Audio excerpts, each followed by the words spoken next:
इस लेक्चर में हम लोग डायोड सर्किट के बिहेवियर को स्टडी करेंगे।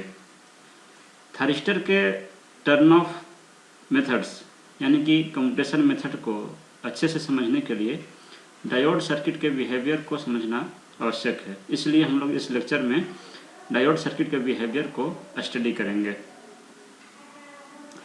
डायोड सर्किट के बिहेवियर को हम एग्जाम्पल्स के थ्रू देखते हैं। यह एक एग्जाम्पल है, एग्जाम्पल 1। इस सर्किट में एक सर्किट दिखाया गया है जिसमें कि एक आपका डीसी सोर्स है, डीसी वोल्टेज सोर्स है जिसका कि मैग्नीट्यूड है Vs। इसमें एक इंडक्टर है जिसका कि इंडक्टेंस है L और एक कैपेसिटर है जिसका कि कैपेसिटेंस है C। इसके अलावा इस सर्किट में एक डायोड कनेक्टेड है।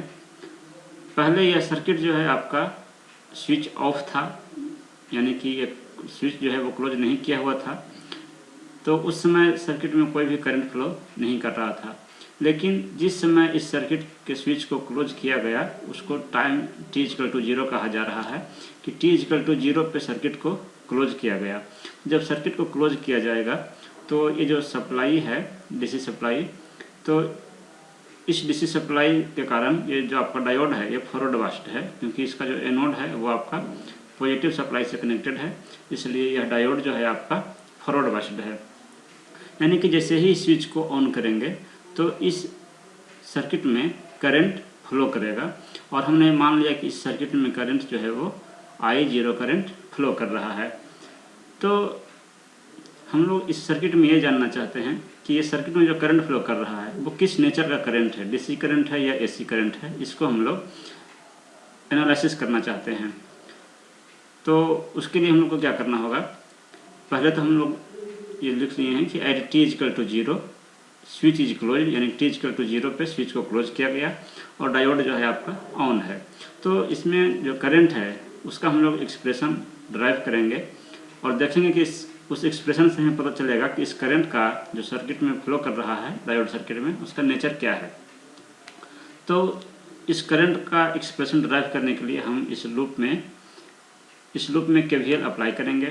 तो अप्लाइंग KVL इन लूप, यानी लूप में हम KVL जब अप्लाई करेंगे तो हम लिख सकते हैं कि Vs=VD + VL + VC, यानी जो सोर्स वोल्टेज है वो इक्वल टू डायोड के अक्रॉस का वोल्टेज प्लस इंडक्टर के अक्रॉस का वोल्टेज प्लस कैपेसिटर के अक्रॉस का वोल्टेज। ये हम इसको KVL अप्लाई करने पे लिख सकते हैं।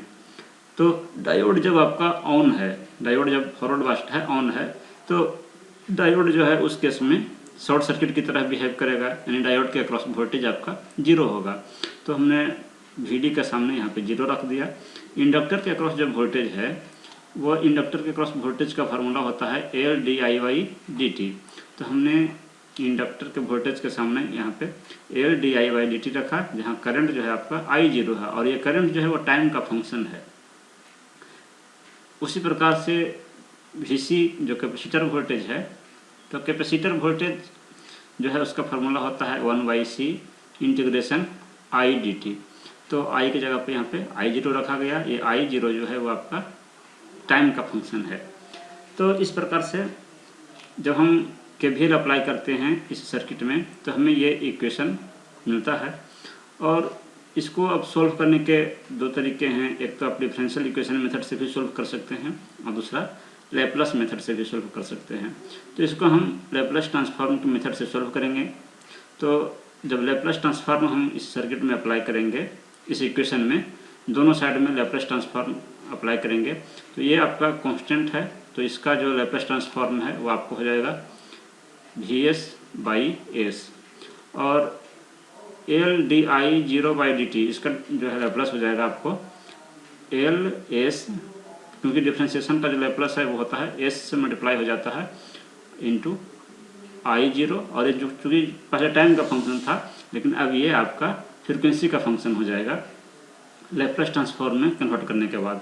और ये वाला जो टर्म है आपका, ये आपका हो जाएगा इंटीग्रेशन का जो लैप्लस ट्रांसफॉर्म है वो हो जाएगा आपको I0/s, s से इसमें डिवाइड हो जाता है, और c पहले से था I0/cs। यानी कि इस एक्सप्रेशन में या इस इक्वेशन में लैप्लस ट्रांसफॉर्म यूज करने के बाद हम लिख सकते हैं Vs/s = Ls I0s plus 1/CS I0s, जहाँ ये S बता रहा है लैप्लास ट्रांसफॉर्म को, यानी ये बता रहा है कि ये फ्रीक्वेंसी का फंक्शन है। लैप्लास ट्रांसफॉर्म अप्लाई करने के पहले ये जो करंट था वो आपका टाइम का फंक्शन था। तो इसको हम लोग क्या करेंगे, थोड़ा सा सिंप्लीफाई करेंगे और I0 जो दो जगह पे है इसको कॉमन ले लेंगे, तो I0s इंटू इसको लिख सकते हैं LS प्लस 1/CS, और उसके बाद फिर इस टर्म को LCM लेंगे तो लिख सकते हैं CS LC S² प्लस 1। तो इस प्रकार से ये वाला आपका S वाला जो टर्म है ये आपका कैंसिल हो जाएगा, और यहाँ से अगर हम I0s निकालना चाहें तो लिख सकते हैं I0s is equal to VS into C, ये वाला जो C है ये VS से मल्टीप्लाई हो जाएगा, और ये वाला टर्म जो है आपका ये आपका डिनोमिनेटर में आ जाएगा, यानी I0s इजकल टू हम लिख सकते हैं VS इंटू C बटा LC S² प्लस 1। इसमें से हम LC कॉमन ले लेंगे तो हो जाएगा आपको VS into C by LC into S² plus 1/LC, यहाँ से C आपका कैंसिल हो जाएगा। उसके बाद आपको बचेगा VS बटा L into S² plus 1/LC, यानी कि जो लैप्लास ट्रांसफॉर्म में यानी फ्रीक्वेंसी डोमेन में जो करंट है उसका एक्सप्रेशन हो गया VS बटा L into S² plus 1/LC। इसको हम थोड़ा सा और अरेंज कर सकते हैं, इसको अरेंज करेंगे तो लिख सकते हैं VS इंटू 1/√LC बटा 1/√LC, और L यहाँ पहले से भी था, और इंटू S² प्लस 1/√LC इसका होल स्क्वायर लिख सकते हैं। ऐसा लिखने से क्या होगा कि ये वाला जो इतना टर्म है ये एक फार्मूला पे बैठ गया। जब हम इन्वर्स लैप्लास लेंगे तो हम इसके जगह पे डायरेक्ट जो जिसका ये लैप्लास ट्रांसफॉर्म है उतना लिख सकते हैं। जैसे कि आप जानते होंगे कि साइन ओमेगा टी का लैप्लास ट्रांसफॉर्म होता है ω/S² प्लस ω²। तो वही चीज़ यहाँ पे है, इसको हम साइन ओमेगा टी लिख सकते हैं, क्योंकि अगर हम इसको ओमेगा माने तो ये हो गया आपको ω/S² प्लस ω²। यानी कि जब हम इन्वर्स लैप्लास लेंगे यानी कि वापस फ्रीक्वेंसी डोमेन को टाइम डोमेन में कन्वर्ट करेंगे तो लिख सकते हैं I0t इजकल टू VS√C/L, यहाँ से इसको सिंप्लीफाई करने के बाद आपको VS√C/L हो जाएगा, और उसके बाद साइन ओमेगा टी का ये लैप्लास होता है तो साइन 1/√LC इतना लिखा जा सकता है। तो इस प्रकार से अगर हम देखें कि हमारा जो करंट का जो इक्वेशन मिला वो देखने से पता चल रहा है कि ये साइन का फंक्शन है, इसमें साइन है और साइन की फ्रीक्वेंसी है 1/√LC, और इस साइन का जो फंक्शन है उसका मैक्सिमम वैल्यू है VS√C/L। यानी कि कहने का मतलब ये है कि ये जो करंट है उस सर्किट में वो AC नेचर का है, क्योंकि ये साइन का फंक्शन है। और तो हम लोग जानते हैं जो स्टैंडर्ड साइनसॉइडल सिग्नल होता है वो होता है आपको IM sin ω t, या उसको IP sin ω t भी लिख सकते हैं। P means peak value, IM means maximum value. तो यहाँ पे हमने IP sin ω t से अगर इसको कंपेयर करेंगे तो हम कह सकते हैं कि IP जो मैक्सिमम वैल्यू है वो है आपका VS√C/L, और जो ओमेगा है उसको अगर हम ω0 से डिनोट करें तो हो जाएगा 1/√LC। तो इस इक्वेशन को जो है लिखा गया I0 is equal to IP sin ω0t, जहाँ IP क्या है, IP है आपका VS√C/L और ω0 है आपका 1/√LC।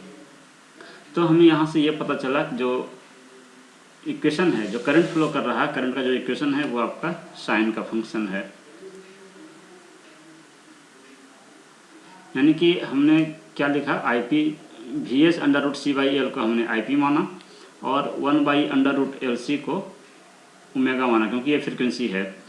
तो अब हमारा जो साइन का जो इक्वेशन होता है, साइन अगर है आपका I0 sin ω0t है, ये अगर साइन का फंक्शन है तो साइन का वेव होता है आपका इस नेचर का वेव होता है, साइनसॉइडल फंक्शन इस प्रकार का होता है।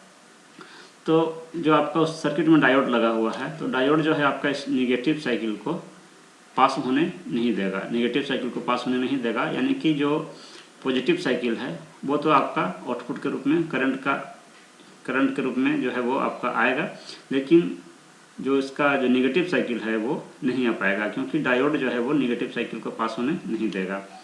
और जो ये साइन का जो फंक्शन होता है, तो हम जानते हैं कि ये साइन जो है आपका मैक्सिमम वैल्यू होता है at omega t equal to pi by 2 पे, और ये वाला जो होता है ये आपका पाई होता है, और ये एक साइकिल जो है वो 2 पाई का होता है।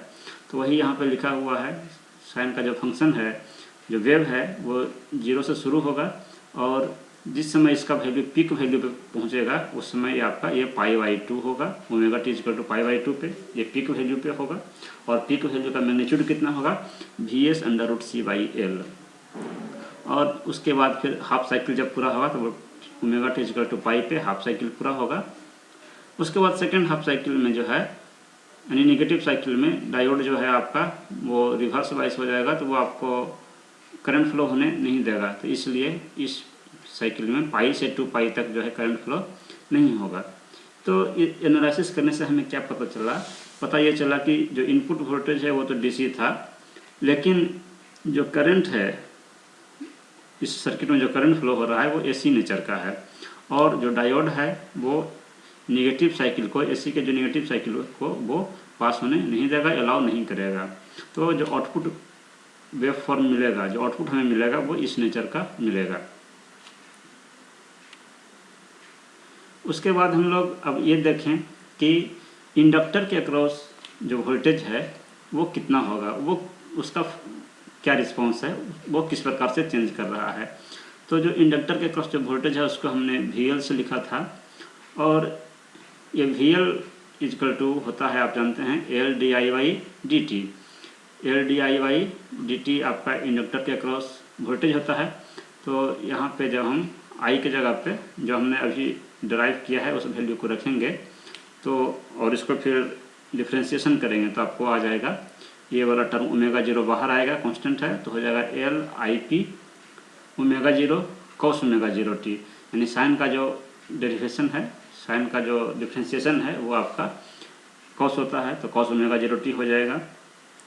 उसके बाद IP के जगह पे आप वैल्यू पुट करेंगे VS under root C by L, और ओमेगा के जगह पे वैल्यू पुट करेंगे 1 बाई अंडर रूट LC। तो आपको इसको सोल्व करने के बाद आएगा VS कॉस ओमेगा 0t। तो कहने का मतलब ये है कि इंडक्टर के अक्रॉस जो वोल्टेज है वो कॉस का फंक्शन है, कॉस का फंक्शन है। अगर इसको हम वेव फॉर्म के रूप में शो करें तो एक्स एक्सिस पे हम ओमेगा 0t को ले रहे हैं, और बाई एक्सिस पे ये मैग्नीट्यूड को अगर हम शो करें तो जब ओमेगा 0t का वैल्यू जब 0 होगा, जब ओमेगा 0t इक्वल टू 0, तो उस समय इंडक्टर के अक्रॉस वोल्टेज कितना होगा, कॉस 0 का वैल्यू 1 होता है, तो VS इंटू 1, यानी जब इंडक्टर यानी t इक्वल टू 0 पे इंडक्टर के अक्रॉस वोल्टेज जो है वो आपको VS होगा। तो वही यहाँ पे आपको दिखाया गया है कि t इक्वल टू 0 पे जो इंडक्टर के अक्रॉस वोल्टेज है वो VS है। उसके बाद जब ओमेगा 0t का वैल्यू जब पाई होगा, pi by 2, omega 0t equal to जब पाई बाई 2 होगा, तो उस समय इंडक्टर के क्रॉस वोल्टेज क्या होगा, इंडक्टर के क्रॉस वोल्टेज होगा VS कॉस पाई बाई 2। तो कॉस पाई बाई 2 का वैल्यू जो है cos pi by 2 equal to होता है आपको 0, यानी कि 0 से मल्टीप्लाई हो जाएगा ये, तो हो जाएगा आपको 0, यानी कि एट पाई बाई 2, यहाँ पे जो है ये पाई बाई 2 है, यानी कि एट पाई बाई 2 पे omega 0t equal to pi by 2 पे जो इंडक्टर के क्रॉस वोल्टेज है वो 0 होगा, यानी वोल्टेज ये डिक्रीज होते हुए 0 आएगा। उसके बाद फिर अगर हम जानना चाहें कि पाई पे क्या वैल्यू होगा इंडक्टर के क्रॉस वोल्टेज का, तो ओमेगा 0t के जगह पे हम पाई पुट करेंगे, तो कॉस पाई का वैल्यू होता है -1, तो -1 से मल्टीप्लाई होगा VS, तो आपको हो जाएगा -VS। तो इस प्रकार से हम कह सकते हैं कि इंडक्टर के क्रॉस जो वोल्टेज है वो किस प्रकार से चेंज कर रहा है, कॉस के फंक्शन के अनुसार चेंज कर रहा है, और t इक्वल टू 0 पे उसका वैल्यू VS है, लेकिन हाफ साइकिल पूरा होने के बाद उसके क्रॉस जो वोल्टेज है वो -VS है। तो हमें रिजल्ट यहाँ से क्या पता चल रहा है कि voltage across the inductor changes from VS to -VS during positive half cycle of the current, यानी करंट के पॉजिटिव हाफ साइकिल के दौरान जो इंडक्टर के अक्रॉस वोल्टेज है वो Vs से माइनस Vs हो जा रहा है। उसके बाद अब हम लोग देखते हैं कि कैपेसिटर के अक्रॉस वोल्टेज क्या है। कैपेसिटर के अक्रॉस वोल्टेज, तो कैपेसिटर के अक्रॉस जो वोल्टेज है उसको निकालने के लिए दो तरीके से निकाला जा सकता है। एक तो जो फार्मूला होता है 1/c integration I D T, इस फार्मूला से भी निकाला जा सकता है। और दूसरा कि आपको सोर्स वोल्टेज पता है और इंडक्टर के अक्रॉस वोल्टेज है पता है, तो कैपेसिटर के अक्रॉस वोल्टेज निकाला जा सकता है। तो वही यहाँ पे हमने वही किया है कि जो कैपेसिटर के अक्रॉस वोल्टेज है वो सोर्स वोल्टेज माइनस इंडक्टर के क्रॉस का वोल्टेज, वही आपका कैपेसिटर के क्रॉस का वोल्टेज होगा। तो सोर्स वोल्टेज तो आपका Vs हो गया माइनस इंडक्टर के क्रॉस जो वोल्टेज है वो आपको हो जाएगा Vs cos ओमेगा 0t। तो यहाँ से Vs जब हम कॉमन लेंगे तो हो जाएगा आपको Vs into 1 minus cos omega 0t, यानी कैपेसिटर के अक्रॉस जो वोल्टेज है वो वेरी कर रहा है इस इक्वेशन के अनुसार। तो इस इक्वेशन को अगर हम ग्राफ पे प्लॉट करें, एक्स एक्सिस पे ओमेगा टी और वाई एक्सिस पे मैग्नीट्यूड को अगर हम शो करें, तो देखते हैं कि जब ओमेगा 0t इक्वल टू 0 है, जब ओमेगा 0t इक्वल टू 0 होगा तो cos 0 का वैल्यू 1 और 1 माइनस 1 0 हो जाएगा। तो आपका उस समय कैपेसिटर के अक्रॉस का जो वोल्टेज है वो 0 होगा, इसलिए यह जो ग्राफ है वो 0 से शुरू हो रहा है। जब π/2 होगा, जब ओमेगा 0t का वैल्यू π/2 होगा यानी, तो उस समय यानी करंट जब अपने पीक वैल्यू पे होगा उस समय कैपेसिटर के अक्रॉस वोल्टेज कितना होगा। तो उस समय कैपेसिटर के अक्रॉस वोल्टेज निकालने के लिए ओमेगा 0t के जगह पे हम π/2 पुट करेंगे। तो cos π/2 का वैल्यू आपका cos π/2 0 होता है, तो ये 0 हो जाएगा। तो 1 माइनस 0 तो ये 1 हो गया इंटू Vs, तो Vs हो गया। यानी कि जिस समय करंट पीक वैल्यू पे था π/2 पे, उस समय कैपेसिटर के अक्रॉस वोल्टेज Vs है। और जब हाफ साइकिल कंप्लीट हो रहा है ओमेगा 0t इक्वल टू पाई पे, तो उस समय कैपेसिटर के अक्रॉस वोल्टेज क्या है ये जानने के लिए हम ओमेगा 0t के जगह पे पाई पुट करेंगे। तो आपको यहाँ ये वाला हो जाएगा cos पाई का वैल्यू होता है -1, ये माइनस माइनस मिलकर +1 हो गया। तो आपका जो कैपेसिटर के अक्रॉस जो वोल्टेज है वो आपका 2Vs हो जाएगा। यानी कि जब ओमेगा 0t का वैल्यू पाई होगा, जिस समय हाफ साइकिल पूरा हो जाएगा, उस समय कैपेसिटर के अक्रॉस वोल्टेज 2Vs होगा, यानी जो सोर्स वोल्टेज है उसका डबल हो जाएगा। और यही वोल्टेज आपका नेक्स्ट साइकिल में भी मेंटेन रहेगा। तो इस प्रकार से ये सब एनालिसिस करने के बाद हमें ये पता चला कि कैपेसिटर के अक्रॉस जो वोल्टेज है वो चेंज कर रहा है 0 वोल्ट से 2Vs तक चेंज हो रहा है during positive half cycle of the current. तो इस प्रकार से हम ये कह सकते हैं, ये तो हमने एक्सप्रेशन ड्राइव करके हमें पता चला, और हम ऐसे ये कहा जा सकता है कि इस सर्किट में क्या हो रहा है कि जिस समय t = 0 पे स्विच को क्लोज किया गया, उस समय ये आपका जो कैपेसिटर है वो डिस्चार्ज था, इस पर कुछ किसी प्रकार का वोल्टेज नहीं था। तो इनिशियली करंट का वैल्यू जैसे से बढ़ रहा था, पीक पे पहुंच रहा था, उस समय एक कैपेसिटर जो है आपका चार्ज हो रहा था, और चार्ज होते होते यहाँ का वोल्टेज भी ये जब फुल्ली चार्ज हो गया, सोर्स वोल्टेज के बराबर हो गया, तो इसका मैग्नीट्यूड Vs हो गया। उस समय करंट पीक पे था, और उसके बाद फिर जो है चूँकि दोनों वोल्टेज इक्वल हो गया, इसलिए करंट फ्लो सोर्स के द्वारा नहीं हो पाएगा, इसलिए और ये आपका जो इंडक्टर है, ये इंडक्टर है, ये जब करंट फ्लो कर रहा था, इंक्रीज कर रहा था, उस समय ये आपका कंडक्टर जो है वो एनर्जी स्टोर कर रहा था। तो जब एनर्जी स्टोर कर रहा था और करंट का वैल्यू इस इंडक्टर के थ्रू पीक पे था, पीक वैल्यू फ्लो कर रहा था, तो करंट जो है वो चेंज होने का अपोज करता है। तो इसलिए अचानक ये 0 करंट होने नहीं देगा, बल्कि इसके अक्रॉस जो इसने जो एनर्जी स्टोर किया था उस एनर्जी के द्वारा ये करंट को कंटिन्यू रखेगा, और करंट जो है आपका हाफ साइकिल तक कंटिन्यू होता रहेगा। और इसलिए ये जो वोल्टेज है कैपेसिटर का वो पहले Vs तक चार्ज हुआ, और उसके बाद फिर जब तक ये आपका इंडक्टर का एनर्जी समाप्त होगा तब तक ये 2Vs तक चार्ज हो जाएगा। तो कहने का मतलब ये था। तो इस प्रकार से हमने देखा कि सर्किट में जो है वो डायोड सर्किट में सर्किट का जो रिस्पॉन्स है वो किस प्रकार का है, यानी इंडक्टर और कैपेसिटर का जो के अक्रॉस वोल्टेज और जो करंट है उसका हमने एक्सप्रेशन देखा और उसका वेव फॉर्म देखा कि किस प्रकार से वो वेरी कर रहे हैं। तो अगर हम इन सभी वेव फॉर्म्स को एक जगह प्लॉट करें तो इस प्रकार से कंपेयर करने पे पता चलेगा कि जो हमारा सर्किट में जो करंट था I0 वो साइनसॉइडल फंक्शन था, 0 से पाई तक साइन का वेव था, लेकिन पाई से 2 पाई तक इसमें करंट फ्लो नहीं हो रहा था क्योंकि डायोड जो है उसको अलाउ नहीं करेगा। और जो ये π/2 है उस समय ये करंट पीक वैल्यू पे था और ये वैल्यू कितना था, Vs√C/L। इंडक्टर जो है आपका Vs से -Vs तक इसका वोल्टेज चेंज कर रहा था कॉस के फंक्शन के रूप में। तो ये कॉस का ही फंक्शन है, कॉस का फंक्शन आपका इस प्रकार का होता है, कॉस का जो वेव फॉर्म है वो इस प्रकार का होता है। तो यही वेव फॉर्म आपका यहाँ पे है। तो इंडक्टर के अक्रॉस जो वोल्टेज है वो Vs से -Vs तक चेंज कर रहा है और जो नेगेटिव साइकिल है उसमें जो है चूँकि करंट फ्लो नहीं कर रहा है इसलिए इसमें इंडक्टर के अक्रॉस वोल्टेज नहीं होगा। जो कैपेसिटर के अक्रॉस वोल्टेज है तो कैपेसिटर शुरू में तो ये डिस्चार्ज था इसलिए इसका जो वेव फॉर्म है वो 0 से शुरू हुआ, जिसमें करंट पीक वैल्यू पे था उस समय कैपेसिटर के अक्रॉस वोल्टेज जो है वो आपका Vs तक चार्ज हुआ था कैपेसिटर, और जब आपका हाफ साइकिल कंप्लीट हुआ उस समय तक आपका जो कैपेसिटर है वो 2Vs वोल्टेज से चार्ज हो गया और ये वोल्टेज कैपेसिटर पे मेंटेन रहेगा।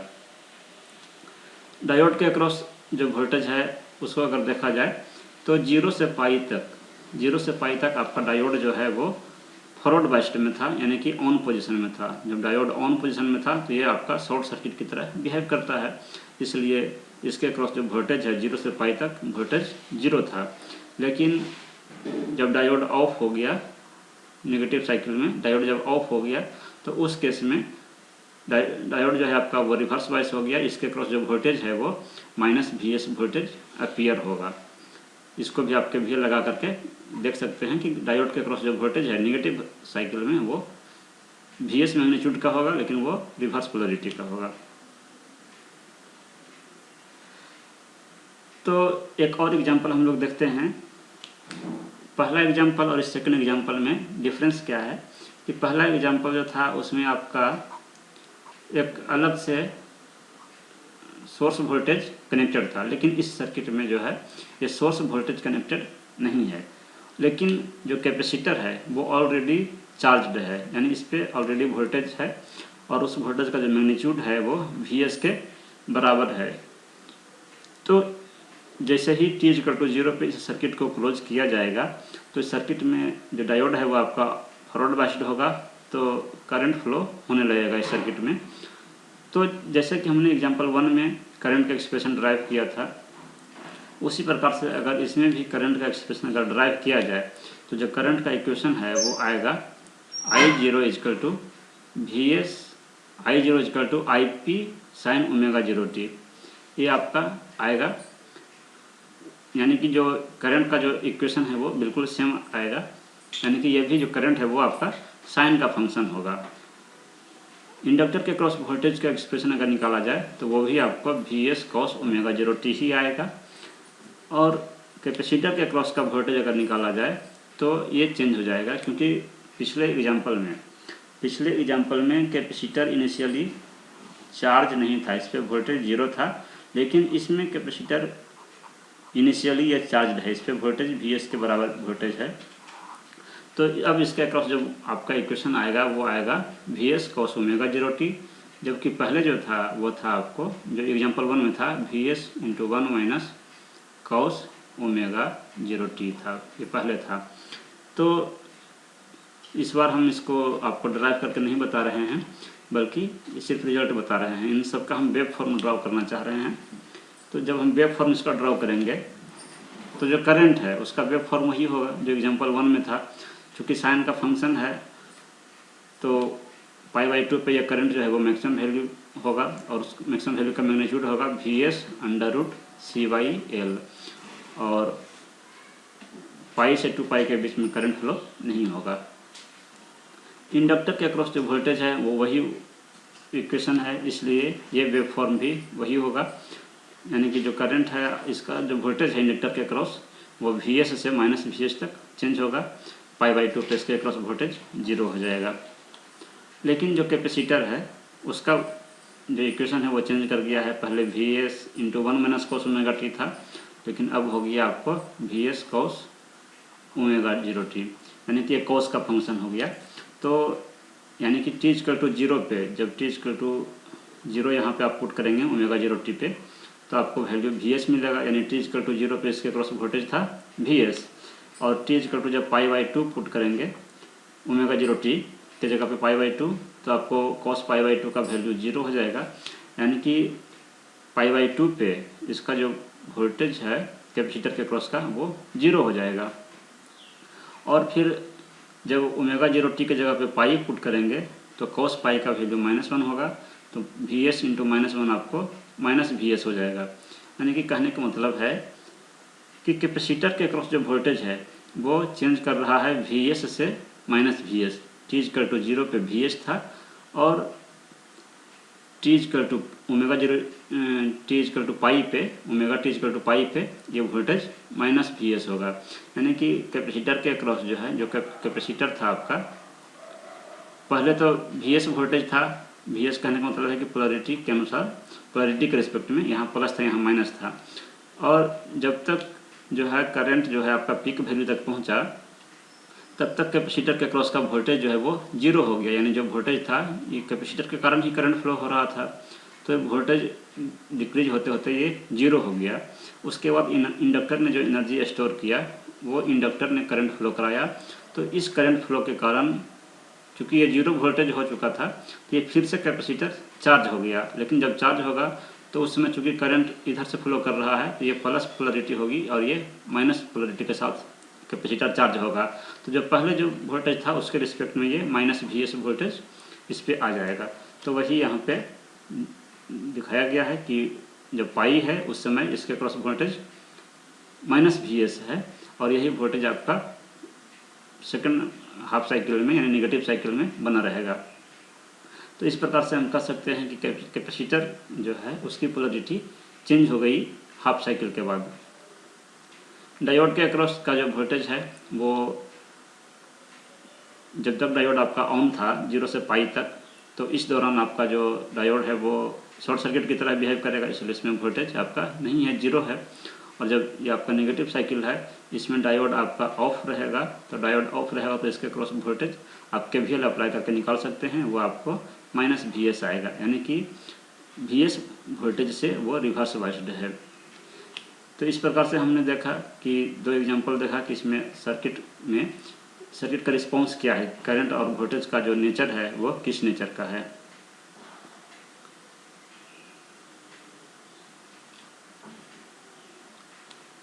एक और एग्जांपल हम लोग देखते हैं, एग्जांपल 3। इस एग्जांपल में क्या है कि ये एक डीसी सोर्स है, डीसी वोल्टेज सोर्स है, इसका मैग्नीट्यूड है आपको Vs मैग्नीट्यूड है, और इस सर्किट में एक इंडक्टर कनेक्टेड है जिसका कि इंडक्टेंस L है, एक कैपेसिटर कनेक्टेड है जिसका कि कैपेसिटेंस C है, और एक रेजिस्टेंस कनेक्टेड है जिसका कि वैल्यू R है। यानी कि यह एक RLC सीरीज RLC सर्किट है और डीसी सोर्स से इसका सप्लाई है। तो इसमें भी अगर आप KCL अप्लाई करेंगे, KVL, जब KVL अप्लाई करेंगे किरचॉफ का वोल्टेज लॉ, तो KVL अप्लाई करके आप इसमें करंट का एक्सप्रेशन आप ड्राइव कर सकते हैं। तो जो एक्सप्रेशन आएगा वो आएगा आपको Vs/ωRL × e⁻⁻⁻⁻t sin ωRt। तो कहने का मतलब ये है कि जो करंट आएगा वो भी साइन का फंक्शन होगा, जैसे कि यहाँ से आपको देखने से पता चल रहा है कि साइन का फंक्शन आएगा। लेकिन ये ωR कहाँ से आया, ये ωR इस वैल्यू को लिखा गया है, इतने वैल्यू को ωR से रिप्रेजेंट किया गया है, ये फ्रिक्वेंसी है। तो 1/√LC - R²/4L², इतने वैल्यू को ωR लिखा गया है। और यहाँ पे जहाँ पे डेल्टा लिखा गया है इसके जगह पे आपको R/2L आएगा, तो R/2L ना लिख करके इसको डेल्टा से रिप्रेजेंट किया गया है। इसको डैम्पिंग फैक्टर कहते हैं और इसको रिंगिंग फ्रिक्वेंसी कहते हैं। तो कहने का मतलब ये है कि इस सर्किट में जो करंट का जो नेचर है वो तो साइन का फंक्शन है, साथ ही साथ एक और टर्म है जो कि टाइम डिपेंडेंट है, टाइम पे डिपेंड कर रहा है, e⁻⁻∆t। तो अगर हम इन दोनों टाइम डिपेंडेंट फंक्शन का अलग अलग अगर हम ग्राफ ड्रॉ करें तो साइन का आपका जो वेव फॉर्म है, जो साइन का वेव फॉर्म है वो तो इस नेचर का होता है, और e⁻⁻∆t अगर इसका अगर ग्राफ अगर ड्रॉ किया जाए तो इसका ग्राफ आपको इस नेचर का आएगा। तो इन दोनों को अगर कंबाइंड किया जाए, कंबाइंड करके अगर ग्राफ ड्रॉ किया जाए तो आपका जो ग्राफ का जो नेचर है वो इस नेचर का आएगा, यानी कि जो साइनसॉइडल वेव है वो डिक्रीजिंग नेचर का होगा, उसका एम्पलीट्यूड जो है वो हर साइकिल में डिक्रीज होता जाएगा और फाइनली 0 हो जाएगा। और इसलिए इसको डैम्पिंग फैक्टर डेल्टा को कहा जाता है, क्योंकि e⁻⁻∆t जो है इसी के कारण जो मैग्नीट्यूड है वो डैम्प्ड हो रहा है, यानी कि कम हो रहा है, तो इसलिए इसको डेल्टा को डैम्पिंग फैक्टर कहा जाता है। और ये जो सिग्नल है आपका इस नेचर का आएगा, जो आपका एक्सप्रेशन है उसके अनुसार ये सिग्नल आएगा। तो इसको कहा जाता है अंडर डैम्प्ड साइनसॉइडल वेव। ये अंडर डैम्प्ड साइनसॉइडल वेव है, अंडर डैम्प्ड।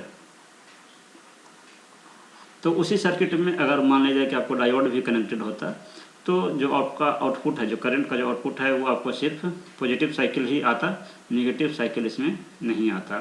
तो इस प्रकार से हमने इस लेक्चर में ये देखा कि जो सर्किट है उसमें अगर डायोड कनेक्टेड है तो उसमें उस सर्किट का रिस्पॉन्स क्या है, करंट का नेचर क्या है, वोल्टेज का नेचर क्या है, ये हमने इस लेक्चर में देखा।